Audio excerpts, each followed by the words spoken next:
गुरुर्ब्रह्मा गुरुर्विष्णुः गुरुर्देवो महेश्वरः गुरु साक्षात् परब्रह्म तस्मै श्री गुरवे नमः. तस्मै श्री गुरवे नमः. नमस्कार. मागच्या वेळेस आपण 11व्या अध्यायाच्या 6व्या श्लोकापर्यंत आलो होतो. तर आता आपण 7व्या श्लोकापासून सुरू करूया. 7व्या श्लोकामध्ये आपल्याला पहिल्यांदी आपले गुरु प्रभुपाद काय म्हणतात ते बघू. इहैकस्थं जगत्कृत्स्नं पश्चाद्य सचराचरं मम देहे गुडाकेश यच्चान्यद्रष्टुमिच्छसि. याचा अर्थ काय? याचा अर्थ हा आहे की ओ Arjun, whatever you wish to see, behold at once in this body of mind. माझ्या शरीरामध्ये तुला हे सगळं इमिजिएटली दिसणार आहे. This universal form can show you whatever you now desire to see and whatever you may want to see in the future. तुला आत्ता किंवा भविष्यात जे काही बघायचं असेल ते आत्ता बघून घेतो. Everything moving and non moving, सचराचर. म्हणजे अचर आणि चर. चर म्हणजे मुव्हेबल आणि अचर म्हणजे non movable. Is here completely in one place. हे सगळं एकाच जागी आहे. तुला मी आत्ता दाखवणार आहे सगळं सगळं. इथे आज पहा सारे विश्व तू सचराचर, माझ्या देहात एकत्र इच्छा दर्शन हे तुझं. इथे आज पहा हे सारं विश्व तू सचराचर, सगळं जे चर आणि अचर आहे तिथेच बघ, माझ्या देहात एकत्र इच्छा दर्शन हे तुझं. तुला जी इच्छा झालेली आहे ते इच्छा दर्शन तुझं आज इथे होणार आहे. त्याच्यासाठी मुक्तछंदामध्ये काय म्हणतात आपले बंधू किशोर कुलकर्णी, ते म्हणतात की पहा एकस्थानी हे पार्थ, मज शरीरा माझी स्थित, समस्त विश्वची चराचर हे जे तू इच्छिसी इतर. तुला हे सगळंच्या सगळं जे बघायचं तुला इथल्या इथे माझ्या शरीरामध्ये बघायला मिळणार आहे. पहा अर्जुना एक देहीच माझ्या, समस्ताची विश्वास जीवासी साऱ्या, व निर्जीव वस्तू हितैषा दिसाव्या, पहाते तुझ्या ज्याही इच्छा असाव्या. तुला ह्याच्यामध्ये जे बघायचं असेल, जी इच्छा असेल ते तू आता बघ. तर त्याच्यासाठी मग ज्ञानेश्वर महाराज काय म्हणतात बघू. हे अर्जुना, चराचर युक्त सर्व जग आणि इतर सर्व जग, आणि जर आणखीन दुसरं पाहण्याची तुझी इच्छा असेल तर इथे माझ्या शरीरामध्ये एकाच ठिकाणी स्थित आहे ते आता पहा. या मूर्तीची या किरीटी, रोममूळी देखे पा सृष्टी, सुरतरु तळवटी तृणांकुर जैसे. ज्ञानदेव महाराज म्हणतात की अर्जुना, ज्याप्रमाणे कल्पतरूच्या बुडाशी गवताचे शेकडो अंकुर असतात, त्याचप्रमाणे या विश्वमूर्तीच्या प्रत्येक केसाच्या बुडाशी तू सृष्ट्या पहा. विश्वमूर्ती म्हणजे माझं हे जे विश्वरूप आहे त्याच्या प्रत्येक केसाच्या बुडाशी अनेक सृष्ट्या तुला दिसतील, ज्याचप्रमाणे कल्पतरूच्या बुडाशी गवताचे शेकडो अंकुर असतात. कल्पतरू म्हणजे कधी कधी नारळाच्या झाडाला सुद्धा कल्पतरू म्हणतात, माहिती आहे का? तर त्या नारळाच्या झाडाच्या अगदी बुंध्याशी पायथ्याशी जमिनीला जिथे तो टेकलेला असतो ना बुंधा, तिथे आपण जर बघितलं तर गवताचे अनेक अंकुर असतात, राईट. तर तशा प्रकारे अनेक प्रकारच्या सृष्टी म्हणजे एक गवताचा अंकुर त्या कल्पतरूच्या बुडाशी. चंडवाताचेनी प्रकाशे, उडत परमाणु दिसती जैसे, भ्रमत ब्रह्म कटाह तैसे अवयव संधी. आणि ज्याप्रमाणे वाऱ्याने उडणारे परमाणू प्रकाशात दिसतात, त्याचप्रमाणे विश्वरूपाच्या सांध्यात अनेक ब्रह्मांड वर खाली जाताना दिसतात. आपल्याला कधी कधी उन्हाची तिरीप येते ना आपल्या घरामध्ये, तर त्याच्यामध्ये असे धुळीचे जे कण असतात ते उडताना दिसतात वर खाली. त्याचप्रमाणे विश्वरूपाच्या सांध्यात अनेक ब्रह्मांडे वर खाली जाताना दिसतात. सांधे म्हणजे असं आपल्या हाताचे सांधे असतात ना, जॉईंट्स इन अवर बॉडी, त्याला सांधा म्हणतात. तर त्या सांध्यांमध्ये जसं आपण हात वर खाली करू तेव्हा आपल्या हातावरचे केस पण वर खाली होतील ना, तर तशा प्रकारे ब्रह्मांडे वर खाली जाताना दिसतात. एथ एकैक्या एकैकाच्या प्रदेशी, विश्व देख विस्तारेशी, आणि विश्वाही परोते मानसी जरी देखावे वर्ते. या विश्वाच्या एका भागावर तू संपूर्ण विस्तारासह विश्व पहा. आणि तुझ्या मनात जर विश्वाही पलीकडे पाहावं असं वाटत असेल, तर तरी येही विषयींचे काही, एथ सर्वथा साकडे नाही. सुखे आवडे ते माझिया देही, देखसी तू. तर त्याविषयीही इथे मुळीच तोटा नाही. जर तुला विश्वाच्या पलीकडे पाहायचं असेल, तर त्याच्याविषयी सुद्धा इथे मुळीच तोटा नाही. तुला वाटेल ते तू माझ्या देहाच्या ठिकाणी पहा. ऐसे विश्वमूर्ती तेणे, बोलिले कारुण्यपूर्णे, तव देखत आहे की नाही न म्हणे, निवांतुची येरू.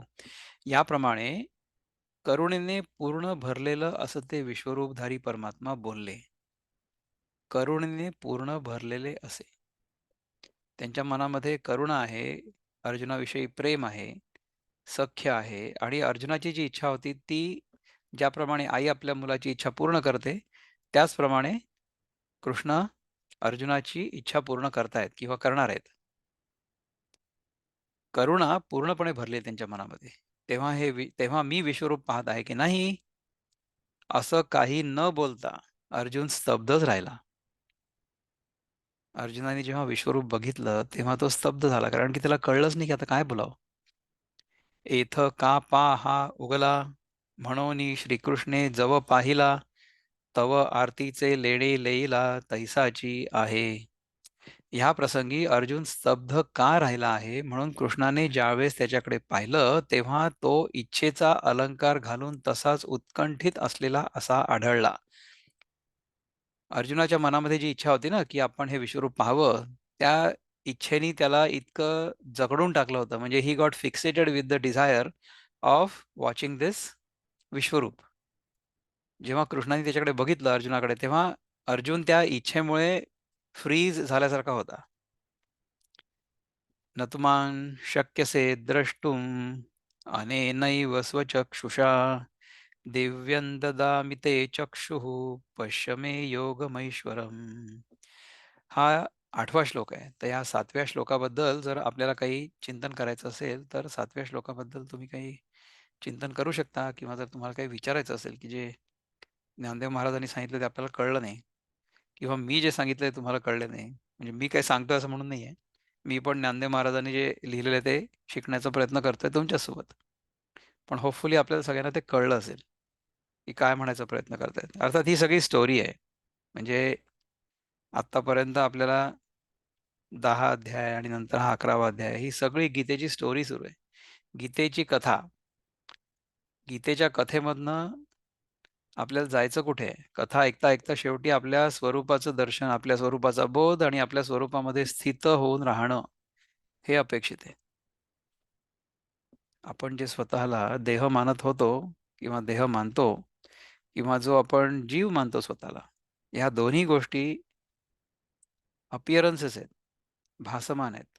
दे आर ओन्ली अपीअरन्सेस. तर हे जर कळलं आपल्याला, तर आपण चांगले राहू. तर ही कथा हे समजून घेण्यासाठी म्हणून आहे. हे कथेचं तात्पर्य आहे. बाकी कथा एन्जॉयबल. एन्जॉय द कथा. Who is stopping you? Let us see what Prabhupada has to say about verse 8. He says ki, but you cannot see me with your present eyes. Therefore, I give you divine eyes. Behold my mystic opulence. ना किती छान श्लोक आहे हा. दिव्यं ददामि ते चक्षुः पश्य मे योगमैश्वरम्.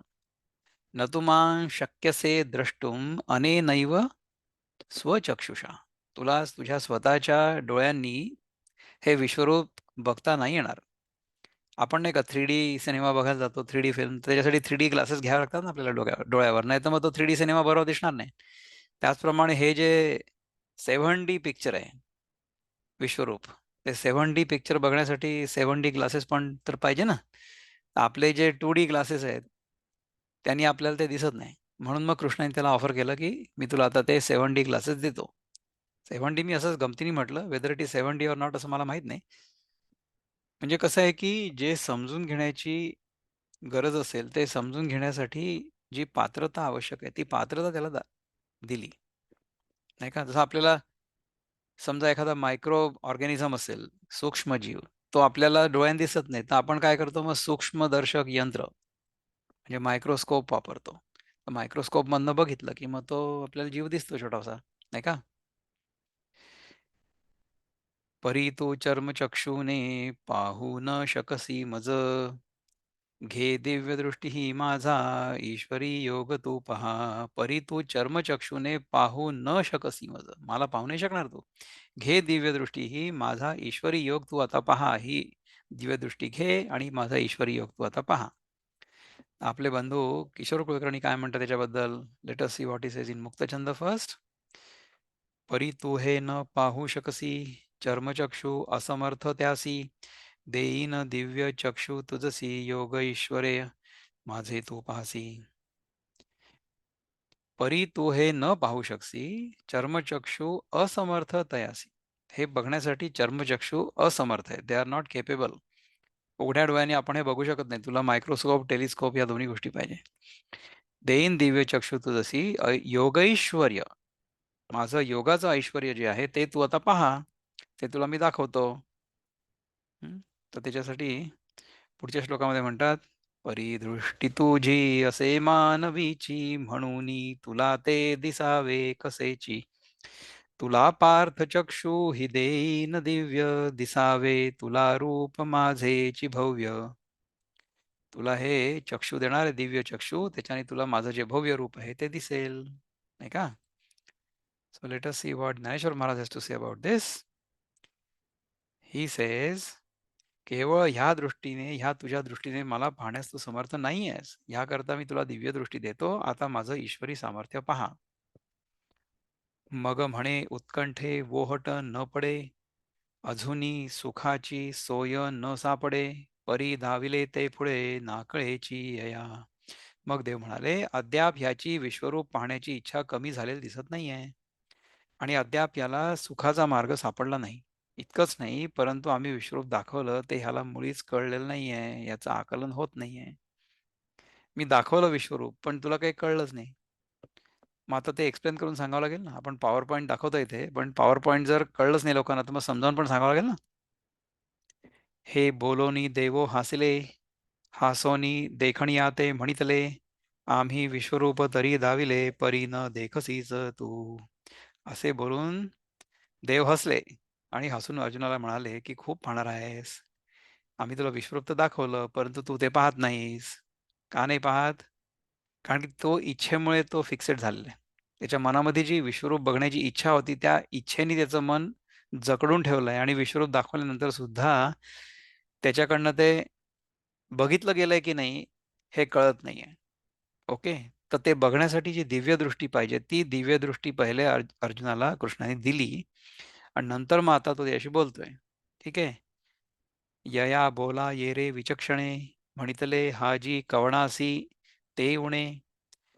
तुम्ही बका करवी चांदिणे, चरवू पहामा. ह्या कृष्णाच्या भाषणावर दूरदर्शी अर्जुन म्हणाला, महाराज, तर हा कमीपणा कोणाला आहे? तुम्ही बगळ्याला चंद्रामृताचा उपभोग देऊ पाहताना, बगळा जो आहे तो चंद्रामृताचा उपभोग घेऊ शकेल का? चंद्रामधलं जे अमृत आहे त्याच्यासाठी, त्याचं भक्षण करण्यासाठी किंवा ते घेण्यासाठी, त्याचा उपभोग घेण्यासाठी चंद्राचं अमृत कोण घेऊ शकेल? चकोर, नाही का? हा हो उटोनिया आरिसा, आंधळिया दाऊ बैसा, बहिर्या पुढे ऋषिकेशा गाणीव करा. अहो महाराज, आपण आरसा घासून तो आंधळ्याला दाखवायला लागला, किंवा हे श्रीकृष्ण आपण बहिऱ्यापुढे गाणं सुरू केलं आहे. मकरंदकणाचा चारा जाणता घालूनी दुर्धरा, वाया धाडा शारंगधरा कोपा कवणा. पुष्पातील सुगंधी कणांचा चारा जाणून बुजून चिखल खाणाऱ्या बेडकापुढे टाकून श्रीकृष्णा तुम्ही वाया घालवित आहात. मग रागावता कोणावर? हं? जे अतींद्रिय म्हणोनी व्यवस्थिले, केवळ ज्ञानदृष्टीच्या भागा फिटले. ते तुम्ही चर्मचक्षूंपुढे सुदले, मी कैसेनी देखे.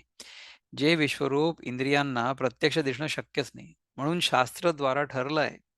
आणि जे केवळ ज्ञानदृष्टीचाच विषय होणार आहे, असं जे विश्वरूप आहे ते तुम्ही माझ्या चर्मचक्षूंपुढेच ठेवलं, तर मी त्याला कसं पाहू? जे विश्वरूप इंद्रियास प्रत्यक्ष दिसणं शक्य नाही, आपल्या इंद्रियांनी ते दिसणं शक्य नाही आहे. म्हणून शास्त्रद्वारा ठरलं आहे, असं ठरलेलं आहे शास्त्रद्वारे. आणि जे केवळ ज्ञानदृष्टीचाच विषय होणार आहे, ज्ञानदृष्टीनेच फक्त ते दिसणार आहे. इंद्रियांच्या दृष्टीने, चर्मचक्षूंनी आपल्याला ते नाही दिसणार आहे. असं जे विश्वरूप ते तुम्ही माझ्या चर्मचक्षूंपुढे ठेवलं, तर मी त्याला कसं पाहू? परी हे तुमचे उणे न बोलावे, मीची साहे तेची बरवे. एथ आथी म्हणितले देवे, मानू बापा. परंतु हा तुमचा कमीपणा बोलू नये, मीच सहन करावं हे बरं. ह्या अर्जुनाच्या बोलण्यावर देव म्हणाले, होय बाबा, तू म्हणतोस ते मला मान्य आहे. साच विश्वरूप जरी आम्ही दावावे, तरी आधी देखावया सामर्थ्य की द्यावे. परी बोलत बोलत प्रेम भावे, धसाळ गेलो. खरोखरच आम्हाला जर स्वरूप दाखवायचं होतं, तर तुला प्रथम ते पाहण्याचे सामर्थ्य द्यायला पाहिजे होतं. परंतु प्रेमामुळे बोलत बोलत विसरून गेलो, नाही का? काय जाहले न वाहता भुई पेरीजे, तरी तो वेलू विलया जाईजे. तरी आता माझे निजरूप देखिजे, ते दृष्टी देवो तुझ. हे कसं झालं म्हणशील, तर जमिनीची मशागत न करता तिच्यात जर बी पेरलं आणि त्याला पाणी घातलं, तो पेरण्याचा आणि पाणी घालण्याचा वेळ फुकट जाईल. त्याप्रमाणे तुला जर विश्वरूप पाहण्याची दृष्टी न देता तुझ्यापुढे विश्वरूप मांडलं, तर ते मांडणं व्यर्थ जाणारच. परंतु आता माझं स्वतःच स्वरूप पाहायला समर्थ असणारी दृष्टी ती मी तुला देतो. अशा प्रकारे दृष्टी कृष्णाने अर्जुनाला दिली. मग तिया दृष्टी पांडवा, आमुचा ऐश्वर्य योगो आघवा. देखोनिया अनुभवा माझी वडा करी. ज्ञानदेव म्हणतात की मग अर्जुना, त्या दृष्टीने आमचा सर्व ऐश्वर्य योग पाहून त्याला अनुभवामध्ये घालून ठेव. ओके. ऐसे तेणे वेदांत वेद्ये, सकळ लोक आद्ये. बोलिले आराध्ये जगाचेनी. वेदांताचा म्हणजे उपनिषदांचा जो जाणण्याचा विषय, सर्व लोकांचा जो मूळ पुरुष व जो सर्व जगाला पूजनीय असा जो श्रीकृष्ण परमात्मा, तो ह्याप्रमाणे बोलता झाला, असं संजय म्हणाला. तर ह्याच्या पलीकडचा जो संजयचा श्लोक आहे, तो घेण्यापूर्वी आपण हे बघू की आत्ताचा जो श्लोक आपण बघितला, त्याच्याबद्दल तुम्हाला काही चिंतन करायचं आहे का, आणि तुम्हाला काही विचारायचं आहे का? जर असेल तर आपण तो प्रश्न घेऊ, नाही तर मग पलीकडचा प्रश्न पाहू किंवा पलीकडचा श्लोक पाहू. So we are now going into the verse number 9. Verse number 9 कुठे? हे 8च आहे ना. This is 8. We are going into 9. Sanjay उवाच, एवमुक्त्वा ततो राजन् महायोगेश्वरो हरिः दर्शयामास पार्थाय परमं रूपमैश्वरम्. याचा अर्थ काय? Sanjay said, O king, having spoken thus, the supreme lord of all mystic power, the personality of Godhead, displayed his universal form to Arjun. गीताईमध्ये आपल्याला म्हणतात की संजय म्हणाला, महायोगेश्वरे कृष्णे राया बोलून ह्या परी, दाविले तेथ पार्थास थोरले रूप ईश्वरी. महायोगेश्वरे कृष्णे म्हणजे महायोगेश्वर कृष्णानी राया बोलूनी ह्या परी, अशा प्रकारे ह्या परी बोलून. हा राया म्हणजे कोण? Sanjay is addressing Dhritarashtra as raya, कारण की धृतराष्ट्र त्याचा राजा आहे ना. राजा आणि राया they are same words, right. महायोगेश्वरे कृष्णे राया बोलून ह्या परी, दाविले तेथ पार्थास थोरले रूप ईश्वरी. तिथे पार्थाला थोरलं रूप म्हणजे मोठं रूप, विश्वरूप हे दाखवलं अर्जुनाला तिथे. ह्याच्यामध्ये मुक्तछंदामध्ये काय म्हणतात? 9वा श्लोक. मग संजय म्हणाला, हे राजन, असे वदले महायोगेश्वर कृष्ण, दाखविले त्यांनी अर्जुनासी महान वैश्वरूप ऐश्वर्यासी. त्याला आता विश्वरूप दाखवलं. परिदृष्टी तुझी असे मानवीची, हे आधी आपण बघितलं होतं. संजय धृतराष्ट्राला काय म्हणाला? तो म्हणाला की असे बोलिले अर्जुना कृष्ण तेथ, महायोग शक्तीची ही माझी पार्थ. आता विश्वरूपास माझ्या पहासी, दिले अर्जुनासी हि त्या दर्शनासी. तशा प्रकारे विश्वरूपाचं दर्शन भगवंतानी करवून दिलं. हं? एवमुक्त्वा ततो राजन् महायोगेश्वरो हरिः दर्शयामास पार्थाय परमं रूपमैश्वरम्. संजय म्हणाला, हे राजा धृतराष्ट्रा, महायोगैश्वर्य संपन्न हरी, महायोग आणि महाऐश्वर्य संपन्न या दोन्ही गोष्टीमध्ये तो संपन्न आहे, जो हरी आहे तो ह्याप्रमाणे बोलून नंतर अर्जुनाला आपलं ऐश्वर्ययुक्त रूप, उत्कृष्ट रूप दाखवत झाला. पै कौरव कुल चक्रवर्ती मज हाची विस्मयो पुढत पुढती जे श्रियेहुनी त्रिजगती सदैव असे कवणी. ज्ञानेश्वर म्हणाले की संजय म्हणाला, हे कौरव कुळातील सार्वभौम महाराजा, मला वारंवार हेच आश्चर्य वाटतं की लक्ष्मीपेक्षा त्रैलोक्यामध्ये जास्त दैववान कोणी आहे का? का बरं? ना तरी खुणेचे वानावया लागी श्रुती वाचोनी दावा पा जगी ना सेवकपण तरी आंगी शेषाच्याही आधी शेषाच्याची आधी. अथवा तत्वाची गोष्ट वर्णन करण्यात वेदांशिवाय जगात दुसरा कोण समर्थ आहे, दाखवा बरं. अथवा एकनिष्ठ सेवक पण जर पाहिलं तर ते एक शेषाच्याच ठिकाणी आहे. ओके. एकनिष्ठ सेवक पण जर पाहिलं, जरा विचार करा एकदा हे. एकनिष्ठ सेवक पण जर पाहिलं तर ते एक शेषाच्याच ठिकाणी आहे. त्या शेष जो आहे तो त्या एकनिष्ठ सेवकपणाचा महामेरू आहे. ओके. हा हो जयाचे नि सोसे शिणत आठही पगार योगी जैसे अनुसरले गरुडा ऐसे कवण आहे. अहो महाराज, ज्या परमात्म्याच्या प्राप्तीच्या इच्छेने योगी जसे आठही प्रहर शिणत असतात, तसं भगवंताकरता कष्ट सोसणारे कोण आहेत व गरुडासारखा देवाला आपल्याला वाहून घेतलेला दुसरा कोण आहे? जे खरं सिन्सिअर साधक आणि योगी असतात ना, ते 24 तास योगाबद्दलचाच विचार करतात. They don't think of anything else. Okay. आणि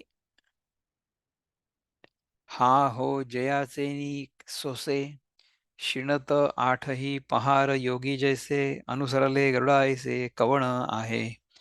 अहो महाराज, ज्या परमात्म्याच्या प्राप्तीच्या इच्छेने योगी जसे आठही प्रहर शिणत असतात, म्हणजे भगवंताकरता कष्ट सोसणारे लोक कोण आहेत व गरुडासारखं देवाला आपल्याला वाहून घेतलेला दुसरा कोण आहे? परी ते आघवेची एकीकडे ठेले सापे कृष्ण सुख एकंदरे जाहले.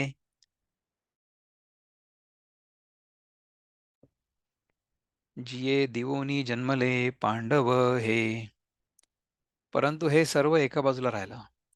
प्रस्तुत ज्या दिवसापासून पांडव जन्मले त्या दिवसापासून ते श्रीकृष्णापासून भक्ताला होणारं सुख त्यांच्याच ठिकाणी एकवटलं. प्रस्तुत ज्या दिवसापासून पांडव जन्मले, पांडवांचा जन्म झाला त्या दिवसापासून श्रीकृष्णापासून भक्ताला होणारं सुख त्यांच्याच ठिकाणी एकवटलं. त्या अर्जुनाच्या ठिकाणी श्रीकृष्णापासून भक्ताला होणारं सुख जे आहे ते एकवटलेलं आहे. परी पाचाही आतू अर्जुना श्रीकृष्ण सावियाची चाहला अधीना कामुक का ऐसा अंगना आपैता कीजे. परंतु पाचही पांडवांमध्ये श्रीकृष्ण हे सहजच अर्जुनाच्या स्वाधीन झाले. बाकीचे जे चार होते ना, ते तेवढे सहजपणे अर्जुनाच्या स्वाधीन नाही झाले. सॉरी, बाकीचे जे चार जण आहे ना, त्यांच्या स्वाधीन श्रीकृष्ण नाही झाले. श्रीकृष्ण हे सहजच अर्जुनाच्या स्वाधीन का बरं झाले? कारण अर्जुनाचं श्रीकृष्णावर प्रेम होतं आणि अर्जुनानी गीतेच्या पूर्वी श्रीकृष्णाला सांगितलं की मी आता तुझा शिष्य आहे, मी तुला शरण आलेलो आहे आणि तू मला आता मार्गदर्शन कर. जसं एखाद्या विषयासक्त पुरुषाला स्त्री ही आपल्या अधीन करते, विषयासक्त जर पुरुष असेल तर स्त्री त्याला त्याच्या अधीन करणार नाही का?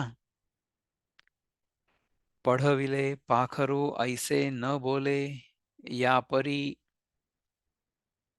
क्रीडामृग ही तैसा न चले, कैसे दैव येथे सूर वाढले ते जाणो न ये. शिकवलेला पक्षी असं बोलत नाही. ह्याप्रमाणे करता पाळलेला पशुही इतका हुकमात राहत नाही, इतके अर्जुनाच्या स्वाधीन श्रीकृष्ण झाले. या अर्जुनाच्या ठिकाणी दैव कसं भरभराटीला आलं आहे ते समजत नाही. सी ह्या अर्जुनाच्या ठिकाणी दैव कसं भरभराटीला आलेलं आहे हे समजत नाही. कारण की शिकवलेला पक्षी असं बोलत नाही आणि करता पाळलेला पशु हा देखील एवढा हुकमात राहत नाही, परंतु कृष्ण अर्जुनाच्या हुकमात आला. त्याला तो सगळं सांगतोय. असं अर्जुनाचं भाग्य कसं काय फळलं, हे काही समजत नाही आपल्याला. तर ह्याचं कारण हेच आहे, की अर्जुन मनाने शुद्ध होता. तर जितकी आपली चित्तशुद्धी होईल ना, तितका परमात्मा आपल्यातून प्रगट होईल. परमात्म्याला बघायसाठी आपल्याला जायचं नाही, कारण की we cannot really compare ourselves with Arjun. Arjun is way way superior to us, right? म्हणून ते अर्जुनाला श्रीकृष्णाने सांगितलं सगळं. आपण त्या लायकीचे नाही आहेत. आपण फक्त साधना करायची, आपण आपला अभ्यास करायचा, आपण अर्जुन होण्याचा प्रयत्न करायचा. That's what we should do. आणि मग then one day it will click.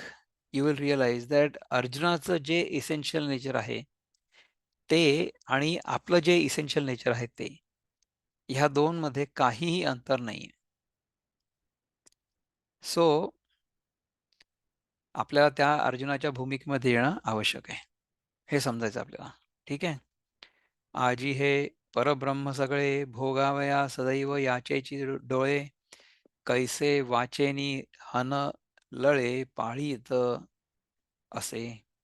ह्या प्रसंगी संपूर्ण ब्रह्मवस्तूचा अनुभव घेण्याचं भाग्य ह्याच्याच दृष्टीला लाभलं आहे. पहा, श्रीकृष्ण अर्जुनाच्या बोलण्याचे लाड कसे पुरवत आहेत. अर्जुनाच्या बोलण्याचे लाड श्रीकृष्ण कसे पुरवत आहेत ते बघा. हा कोपे की निवांतूस आहे, हा रुसे तरी बुझावीत जाये, नवल पिसे लागले आहे पार्थाचे देवा. अर्जुन रागावला की कृष्ण निवांतपणे सहन करत असतात. एकूण कृष्णाला अर्जुनाचं आश्चर्यकारक वेडच लागलेलं आहे. कृष्णाला अर्जुनाचं आश्चर्यकारक वेड लागलेलं आहे. असा जो देव असतो तो भक्तांच्या इतक्या जवळ नाही जात. ओके. पण अर्जुन आणि कृष्ण दे वर व्हेरी टाईट. ते एकमेकांच्या अगदी जवळ आहेत. म्हणून श्रीकृष्ण अर्जुनाच्या बोलण्याचे लाड पुरवत आहेत. हा कोपे की निवांतूस आहे, हा रुसे तरी बुझावीत जाये, नवल पिसे लागले आहे पार्थाचे देवा. अर्जुन रागावला की कृष्ण निवांतपणे सहन करीत असतात. एकूण कृष्णाला अर्जुनाने आश्चर्यकारक वेड लावले आहे. एरवी विषय जिणोनी जिणोनी जन्मले, जे शुकादिक दादुले, ते विषयोची वानिता जाहले भाट ययाचे. सहज विचार करून पाहिलं तर विषयाला जिंकून जन्माला आलेले जे शुकादिक खरे खरे पुरुष ते भगवंताच्या केवळ वैषयिक लीलांचेच वर्णन करणारे स्तुती पाठक झाले. सहज विचार करून पाहिलं तर विषयाला जिंकून जन्माला आलेले जे शुकादिक असे आहेत ना, ते खरे खरे पुरुष आहेत. ते भगवंताच्या केवळ वैषयिक लीलांचंच वर्णन करणारे स्तुती पाठक झाले. हा योगियांचे समाधी दिन समाधी धन, की होऊनी ठेले पार्थाधीन. हा हा योगियांचे समाधी धन, की होऊनी ठेले पार्थाधीन. यालागी विस्मयो माझे मन, करीतसे राया. योगी ज्याचं सुख समाधीत भोगतात, असा हा योग्यांच्या समाधीत भोगण्याचं ऐश्वर्य नसून तो अर्जुनाच्या अगदी स्वाधीन झाला आहे. याकरता राजा धृतराष्ट्रा माझं मन मी आश्चर्य करतय. धृतराष्ट्र म्हणे मन आश्चर्य करते. ठीक आहे. तेवीची संजय म्हणे काय असा, विस्मयो येथे कौरवेशा, श्रीकृष्णे स्वीकारिजे तया ऐसा भाग्योदय होय. तसंच संजय म्हणतो की कौरवांचा राजा म्हणजे धृतराष्ट्र, ह्याच्यात आश्चर्य ते काय, कृष्ण ज्याचा स्वीकार करतात त्याचा असा भाग्योदय होतो. म्हणून तो देवांचा राजा, देवांचा रावो, रावो म्हणजे राजाच. म्हणे पार्था ते तुझ दृष्टी देतो, जया विश्वरूपा, जया विश्वरूपाचा ठावो देखसी तू. हं? संजय म्हणतो, म्हणून अर्जुना ज्या दृष्टीने तू संपूर्ण विश्वरूप पाहशील ती दृष्टी मी तुला देतो. असा तो देवतांचा राजा श्रीकृष्ण परमात्मा म्हणाला अर्जुनाला. ऐसी ऐसी श्रीमुखोनी अक्षरे, निघती ना जव एकसरे, तव विद्येचे अंधारे जावोची लागे. अशी अक्षर भगवंताच्या मुखातून निघतात न निघतात तोच अज्ञान अंधकार, अज्ञान अंधकार, अज्ञान अंधकार एकदम जाणवायच लागला, एकदम जायला लागला. अंधाऱ्या खोलीमध्ये आपण ट्यूबलाईट नाही पेटवला, नुसती एक छोटीशी मेणबत्ती नेली तरी सुद्धा तिच्या प्रकाशात सुद्धा अनेक गोष्टी दिसतील ना. Right. So that is what he wants to से.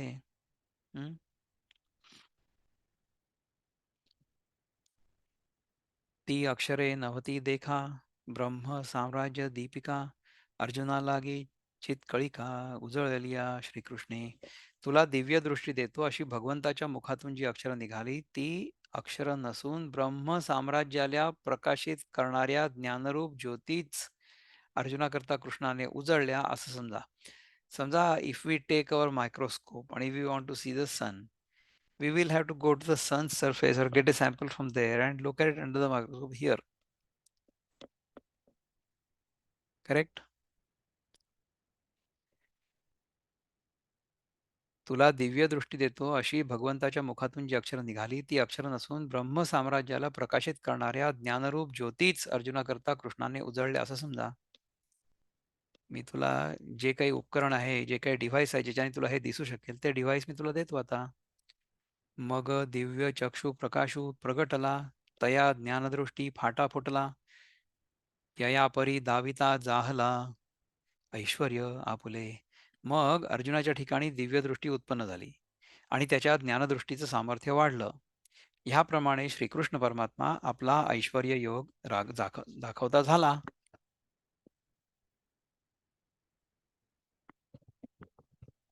हे अवतार जे सकळ, ते जिये समुद्रीचे का कल्लोळ, विश्व हे मृगजळ जया रश्मी स्तव दिसे.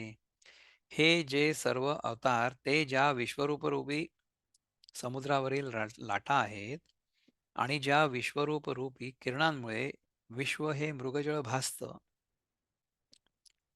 बघा, विश्व हे मृगजळ भासतं कसं भासतं, जर तुम्हाला ती दिव्य दृष्टी प्राप्त झाली तर.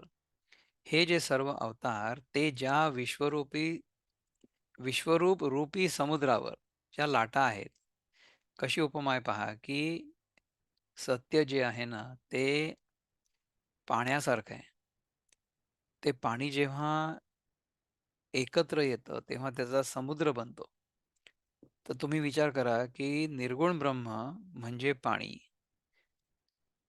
भगवान किंवा देव किंवा ईश्वर म्हणजे समुद्र. का? कारण की तो सर्व शक्तिमान आहे आणि आपण छोटे छोटे जीव म्हणजे त्याच्यावरच्या इंडिव्हिज्युअल लाटा. आता मला तुम्ही सांगा की लाटा, समुद्र आणि पाणी या तीन वेगळ्या वेगळ्या गोष्टी आहेत का? जे पाणी आहे तेच समुद्रासारखं दिसतं जेव्हा ते सगळं एका जागी जमा असतं तेव्हा. तेच पाणी लाटांमध्ये पण आहे ना. त्या समुद्रामधनं लाटा तयार होतात आणि त्या लाटा वेगळ्या वेगळ्या आहेत असं आपल्याला वाटतं. म्हणजे एक लाट उसळते, ती तयार होते आणि मग ती पुन्हा समुद्राच्या किनाऱ्यावर येते आणि खडकाला म्हणा किंवा कशाला तरी लागून ती फुटते. तर ज्याप्रमाणे आपला जीव एखाद दिवशी असा कशाला तरी लागेल आणि संपून जाईल. म्हणजे आपल्याला ॲक्सिडेंटनीच आपलं हे शरीर जाईल असं नाहीये. तुम्ही आपल्या मनाने सुद्धा हे शरीर घालवून देऊ शकता. तर हे सर्व अवतार ते ज्या विश्वरूप समुद्रावरील लाटा आहेत, तर आपण जर स्वतःला लाट समजलो, तर आपली ही लाट केव्हातरी विरून जाणार आहे ना समुद्रामध्ये पुन्हा एकदा, नाही का? So the lat will disappear. परंतु will the water disappear? No, the water is still there. म्हणजे तुम्ही विचार करा, की आपल्यामधलं जे जीवन आहे, लाईफ प्रिन्सिपल विदिन अस, ते कुठे जाईल? हे शरीर जेव्हा सुटेल, ह्या देहाचा जेव्हा अंत होईल, तेव्हा ह्याच्या आतमधली जी ऊर्जा आहे ती कुठे आहे? तर ह्याच्या आतमधली जी सटल बॉडी आहे, ती सटल बॉडी म्हणजे आपलं सूक्ष्म शरीर, हा देह सोडून दुसऱ्या कुठल्यातरी सूक्ष्म शरीरामध्ये जातो, असं गीता आपल्याला सांगते. आणि तसं ह्या सापेक्ष जगामध्ये होतं देखील. म्हणजे आत्ताच समजा तुम्ही हा गीतेचा सत्संग ऐकण्याऐवजी दुसऱ्या कुठल्या गोष्टीचा विचार करत असाल, तर तुमचं मन इथून उठून तिकडे जाईल. तुमचं शरीर बसलेलं आहे ह्या आपल्या सत्संगामध्ये, परंतु तुमचं मन भलतीकडेच आहे, नाही का? तर शेवटी आपल्याला लाटेच्या स्तरावर राहायचंय, की पाण्याच्या स्तरावर राहायचंय, की समुद्राच्या स्तरावर राहायचंय? तर लाटेच्या दृष्टिकोनातून विचार केला तर असं दिसतं, की आपण ह्या समुद्रापासून जन्माला आलो, नाही का? म्हणजे आपण सगळी ईश्वराची लेकरं आहोत, असं आपण समजू शकतो जोपर्यंत आपण द्वैतामध्ये असतो तेव्हा. परंतु अद्वैतामध्ये हा छोटासा जीव, तो जो ईश्वर समुद्रासारखा तो आणि परब्रह्म म्हणजे पाणी, ह्या 3 गोष्टी वेगळ्या नाहीच आहेत. त्या पाण्यावर जेव्हा समष्टीची उपाधी दिली जाते, तेव्हा तिला समुद्र म्हणतात आणि तेच पाणी अंशरूपाने आपल्याला मिळतं. तर ते जे पाणी आहे ते सत्य आहे. समुद्र आणि लाट ह्या दोन्ही गोष्टी ज्या आहेत ना, त्या भासमान आहे. तर हे जर आपल्याला कळलं, विश्वरूप रूपी किरणांमुळे हे विश्व, हे मृगजळ भासतं, तसं वाटायला पाहिजे. जिये अनादि भूमिके निटे, चराचर हे चित्र उमटे, आपण पे श्री वैकुंठे दाविले तया. ज्या योग्य व अनादि भूमिकेवर हे स्थावर जंगमाचं चित्र उमटतं, ते आपलं विश्वरूप कृष्णाने अर्जुनाला आपल्या ठिकाणी दाखवलं. तुम्ही समजा एखादा कॅनव्हास आणला, तर त्या कॅनव्हासवर पहिले काय करता? पहिले सगळं पेंट करता व्हाईट. जर ते पांढरं नसेल तर. आणि मग त्याच्यावर तुम्हाला व्यवस्थित पेंटिंग करायचं आहे, राइट? म्हणजे येलो झाला, ग्रीन झाला, ऑरेंज झाला, ब्लू झाला, सगळे कलर्स. ठीक आहे.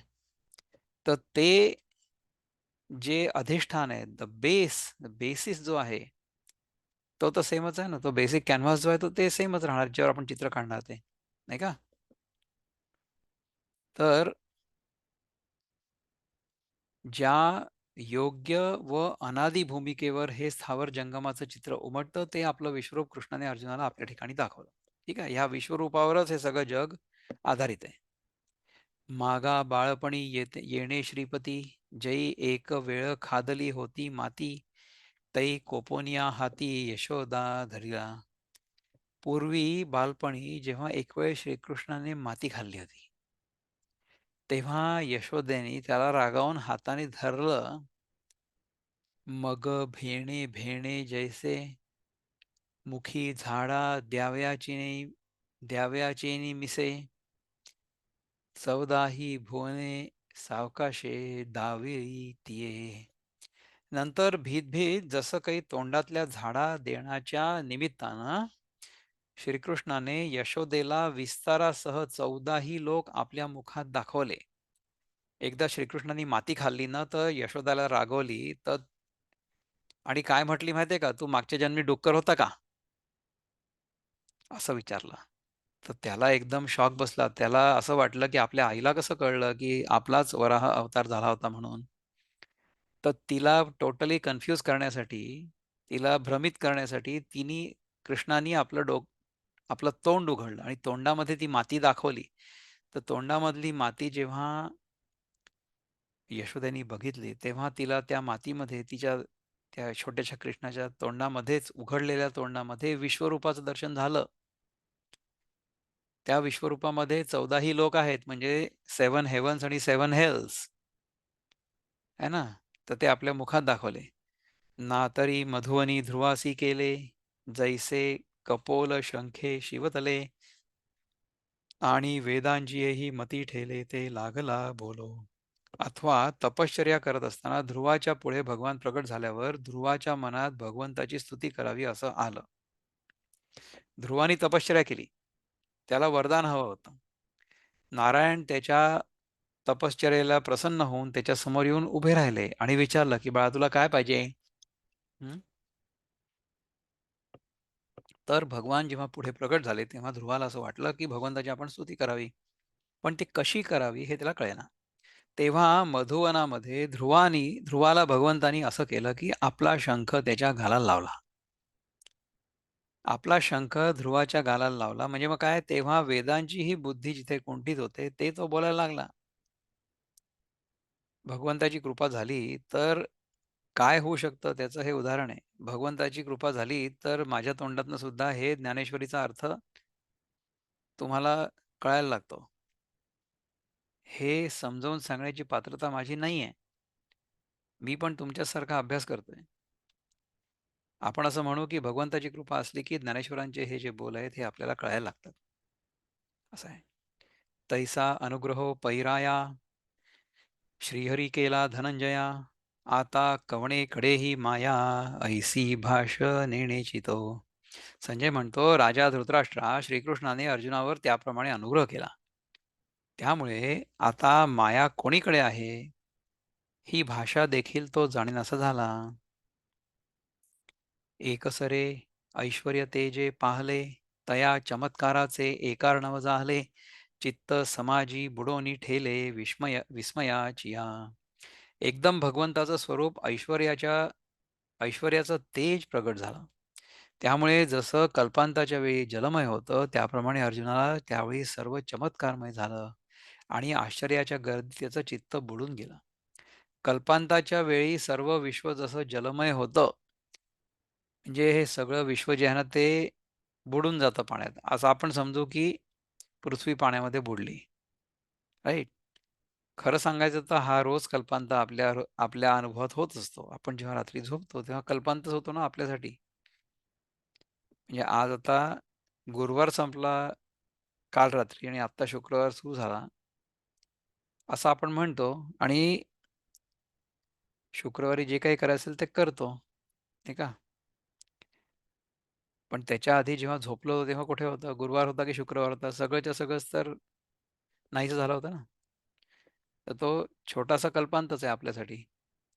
गाढ nidra is a kalpant as far as we are concerned, right? तर त्याच्यानंतर मग सगळं प्रगट होतं ना. तर अर्जुनाला त्यावेळी सर्व चमत्कारमय झालं. त्याला कळलंच नाही की हे समोर काय सुरू आहे आणि आश्चर्याच्या गर्दीत त्याचं चित्त बुडून गेलं. जैसा आब्रह्म पूर्णोदकी, पव्हे मार्कंडेय एकाकी, तैसा विश्वरूप कौतुकी पार्थो लोळे. ह्याप्रमाणे ब्रह्मलोकापर्यंत परिपूर्ण झालेल्या उदकात एकटाच मार्कंडेय ऋषी पोहत होता. त्याप्रमाणे विश्वरूपी आश्चर्यात अर्जुन लोळू लागला. मार्कंडेय ऋषीची एक गोष्ट असेल कुठली तरी, मला माहिती नाही ती गोष्ट कुठली आहे ती. ब्रह्मलोकापर्यंत परिपूर्ण झालेल्या उदकात. इथून ब्रह्मलोकापर्यंत सगळं पाणीच पाणी आहे. त्याच्यामध्ये मार्कंडेय ऋषी पोहत होता असं म्हणतात. त्याप्रमाणे विश्वरूपी आचर्यात अर्जुन लोळू लागला. आचर्यात म्हणजे आपण जे आचमन करतो ना, ते आचमन म्हणजे समजा असं समजा की त्याच्यामध्ये आपण बुडलो. त्या आचर्यामध्ये अर्जुन लोळू लागला. म्हणे केवढे गगन एथ होते ते कवणे नेले पा केवते ती चराचर महाभूते काय झाली. अर्जुन म्हणाला, एवढं मोठं इथे आकाश होतं, ते कोण कुठे घेऊन गेला? ते स्थावर जंगम पदार्थ महाभूत कुठे गेली? सगळंच तर नाहीच झालं ना. रोज होतं ना आपल्यासाठी. रोज रात्री आपण झोपतो तेव्हा सगळं नाही होत का? दिशांचे ठावही हारपले, आधोर्ध्व काय नेणो जाहले, चेइलिया स्वप्न तैसे गेले लोकाकार. पूर्वाधिक दिशांचे मागमूसही राहिले नाहीत. वर खाली हे कोण जाणे कुठे गेले? जागं झाल्यावर ज्याप्रमाणे स्वप्न नाहीसं होतं, त्याचप्रमाणे सृष्टीचा आकारही नाहीसा झाला. रोजच तर होतो आपल्या अनुभवामध्ये. The whole world disappears when we go to sleep. नाना सूर्य तेज प्रतापे, सचंद्र तारांगण जैसे लोपे, तैसी गेली विश्वरूपे प्रपंच रचना. अथवा सूर्याच्या तेजाच्या सामर्थ्याने चंद्रासह सर्व नक्षत्रांचा समुदाय लोपून जातो, त्याप्रमाणे ह्या विश्वरूपाने ही सृष्टीची रचना गिळून टाकली. त्याला सृष्टी आता दिसलीच नाही, फक्त परमात्मा दिसला विश्वरूपात. तेव्हा मनासी मनपण न स्फुरे, बुद्धी आपणपे न सावरे, इंद्रियांचे रश्मी माघारे, हृदयवरी भरले. तेव्हा मनाला मन पण स्फुरेन असं झालं. म्हणजे आपल्या मनामध्ये वृत्ती येणं बंद झालं. कुठल्याही प्रकारचा विचार येणं बंद झाला. मनाचे संकल्प विकल्प करण्याचे बंद पडले. तसंच बुद्धी आपण आपल्याला सावरेनाशी झाली. बुद्धी कोणत्याही शिवाय निश्चय करेनाशी झाली. नॉर्मली समजा आता माझ्या मनात आलं की मी ग्रोसरी स्टोअरमध्ये जावं.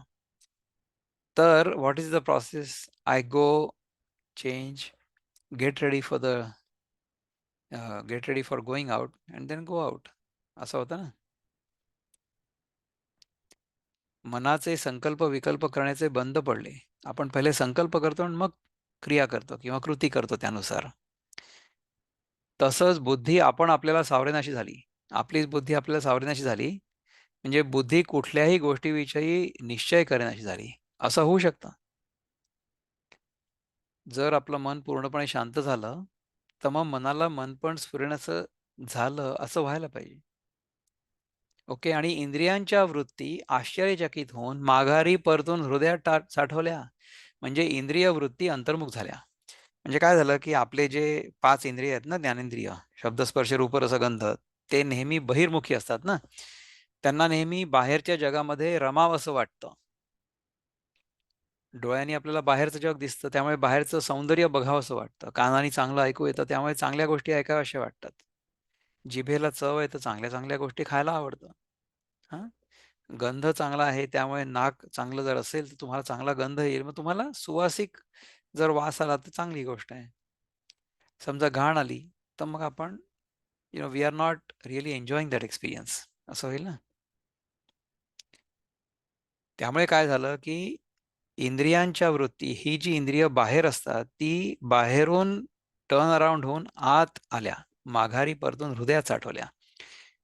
आपल्याला हे कळलं, की बाहेरच्या जगामध्ये खरं सुख नाहीये. त्यामुळे मग इंद्रिय तिथनं निवृत्त झाली. आपण मगाशी म्हटलं होतं ना, यदा संहरते चायं, मघाशी म्हणजे दुसऱ्या अध्यायात. यदा संहरते चायं कुर्मोंगानीव सर्वशः इंद्रियार्थेभ्यः तस्य प्रज्ञा प्रतिष्ठिता. ज्याप्रमाणे कासव आपली अंगसबी बाहेर काढतो जेव्हा गरज असेल तेव्हा, आणि नाही तर मग मोक्याच्या वेळेस आतमध्ये ओढून घेतो. तशा प्रकारे इंद्रिय आपल्याला आपल्या आत्म्यात जर ओढून ठेवता आली, तर इंद्रियांच्या वृत्ती आश्चर्यचकित होऊन माघारी परतून हृदयात साठवल्या जातील. म्हणजे इंद्रिय वृत्ती अंतर्मुख होईल. तेथ ताठस्था ताटस्थ पडिले, टकासी टक लागले, जैसे मोहनास्त्र घातले विचार जाता. ह्या स्थितीत स्तब्धपणाला स्तब्धता प्राप्त झाली. स्तब्धपणाला स्तब्धता प्राप्त झाली. How deep it is. Just विचार करा. आपण समजा अजिबात हललो नाही, डुललो नाही. Then it will be easy to live our life. Okay. आपण स्तब्धपणाला स्तब्धता जर प्राप्त झाली, तर काय होईल? एकाग्रतेस एकाग्रता येईल. आपण समजा त्या स्तब्धतेमध्ये एका गोष्टीवर समजा विचार केला, तर तेथे आपलं मन एकाग्र होईल. जणू काय ज्ञानमात्राला मोहनास्त्रच घातलं. म्हणजे आपलं जे ज्ञान आहे, त्या ज्ञानाला मोहनास्त्र घातलंय. म्हणजे त्याला मोहित केलंय. हं. तैसा विस्मितो पाहे कोडे, तव पुढा होते चतुर्भुज रूपडे, तेची नाना रूप चहूकडे मांडोनी ठेले. ह्याप्रमाणे चकित होऊन कौतुकाने पाहू लागला, तर पुढे 4 भुजांचं स्वरूप होतं, म्हणजे 4 हातांचं स्वरूप होतं. तेच अनेक रूप घेऊन चारही बाजूने नटून राहिलं. चारही बाजूला तेच ते दिसायला लागलं. म्हणजे एक कृष्ण होता त्याच्याऐवजी आपल्याला मिलियन्स ऑफ कृष्ण दिसायला लागले, अनगिनत. जैसे वर्षाकाळीचे मेघोडे, का महाप्रळयीचे तेज वाढे, तैसे आपणावीण कवणीकडे नेदीची उरो. ज्याप्रमाणे वर्षा ऋतूत येणारे मेघ किंवा महाप्रलयाच्या वेळेचे तेज ही वाढून जिकडे तिकडे व्यापतात, त्याचप्रमाणे आपल्या स्वरूपाशिवाय त्या विश्वरूपाने कोणतीही बाजू शिल्लक राहू दिली नाही. मला तुम्ही सांगा की तुम्ही जर स्वतःचाच विचार केला, स्वतःबद्दलचा, आपण आत्ताचा विचार करू, बाहेर हे जे सगळं विश्व आपल्याला दिसतंय म्हणजे विश्वरूप, त्याचा अनुभव आपल्याला येतो कुठे? त्याचा अनुभव आपल्याला आपल्या आत्म्याच येतोय ना. त्यामुळे आपलीच जी अवेअरनेस आहे, आपलीच जी जाणीव आहे, ती ह्या सगळ्या विश्वाला व्यापून नाहीये का? तर ती जी जाणीव आहे ना, ती जाणीव आपलं खरं स्वरूप आहे. तर तेच तर स्वरूप ह्या सगळ्या विश्वरूपाला प्रकाशित करतं ना. तर हे सगळंच्या सगळं विश्वरूप जे आहे ते त्या जाणीवेमध्ये सामावलेलं आहे. जोपर्यंत ते आपल्याला आपल्यापेक्षा वेगळं आहे असं वाटतंय, तोपर्यंत आपल्याला असं वाटतं की ते भगवंताचं स्वरूप आहे. नाही, नाही. परंतु ते सगळंच्या सगळं स्वरूप आपल्याला आपल्या आतमध्येच तर अनुभवायला येते ना. तर आपली ही जी जाणीव आहे, त्याच्यातच हे विश्वरूप अपीअर होतं, दिसतं आणि मग ते आपल्याला असं वाटतं की आपल्यापेक्षा वेगळं आहे. असं वाटतं ना. तर त्या विश्वरूपाने कोणतीही बाजू शिल्लक राहू दिली नाही. चारही बाजूला ते 10ही देशांना ते विस्तार पावलेला आहे त्याचा, नाही का? प्रथम स्वरूप समाधान, पावोनी ठेला अर्जुन, सवेची उघडी लोचन, तव विश्वरूप देखे. ज्ञानदेव महाराज म्हणतात की दिलेल्या दिव्य दृष्टीने प्रथम विश्वरूप पाहिल्याबरोबर अर्जुनाच्या इच्छेची निवृत्ती झाल्यामुळे त्याला समाधान झालं आणि त्याने डोळे मिटून घेतले आणि पुन्हा त्याच क्षणी डोळे उघडून पाहतो तर विश्वरूप पुन्हा त्याला दृष्टीला आलं. पुन्हा दिसलं तेच. ठीक आहे. इहीची दोही डोळा पहावे विश्वरूपा सकळा, तो श्रीकृष्णे सोहळा पुरविला ऐसा. याच दोन्ही डोळ्यांनी सर्व विश्वरूप पाहावं अशी त्याची इच्छा होती. त्या इच्छेचा लळा श्रीकृष्णांनी याप्रमाणे पुरवला. त्याला सगळीकडे श्रीकृष्णच दिसायला लागला. दाही दिशांना सगळीकडे तेच विश्वरूप दिसायला लागलं. आणि असा जो विश्वरूपाचा सोहळा त्याला बघायची इच्छा होती, त्या इच्छेचा लळा श्रीकृष्णांनी याप्रमाणे पुरवला. अशा प्रकारे आपण 9वा श्लोक बघितला आणि 9व्या श्लोकावरच्या सगळ्या ज्या ओव्या होत्या त्या सगळ्या आपण बघितल्या. तर त्याच्याबद्दल जर कोणाला काही चिंतन करायचं असेल तर आपण बोलू शकता. काही आहे का विश्वरूप श्रीकृष्णाचं, ईश्वराचं म्हणजे? Shrikrishna was a manifestation of that Vishwaroop. आणि श्रीकृष्ण जो होता तो he use to always live in his own awareness of his own being.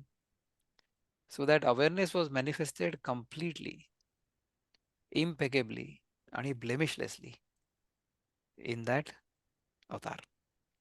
म्हणून हा पूर्ण अवतार झाला आणि योगेश्वर झाला. तर अशा योगेश्वर कृष्णाचं शिष्यत्व स्वीकारून अर्जुनाला विश्वरूपाचं दर्शन झालं. त्यामुळे आपण जर ते शिष्यत्व स्वीकारलं तर आपल्याला सुद्धा होऊ शकतं. पण त्याच्यासाठी जी शरणागती पाहिजे, ती पाहिजे. ती आवश्यक आहे. ती जर आपल्याला प्राप्त झाली किंवा त्या शरणागतीत जर आपण राहिलो, तर किती चांगलं होईल. हं? असं आहे. अशा प्रकारे आज आपण 3 श्लोक बघितले आणि आपण पुढच्या वेळेस मग ह्याच्या पलीकडची यात्रा सुरू करू. आता इथे थांबूया आणि मग पुन्हा मंगळवारी भेटू. ओम पूर्णमद पूर्णमिदं पूर्णात् पूर्णमुदच्यते पूर्णस्य पूर्णमादाय पूर्णमेवावशिष्यते. ओम शांती शांती शांती. हरि ओम श्री गुरुभ्यो नमः. हरि ओम.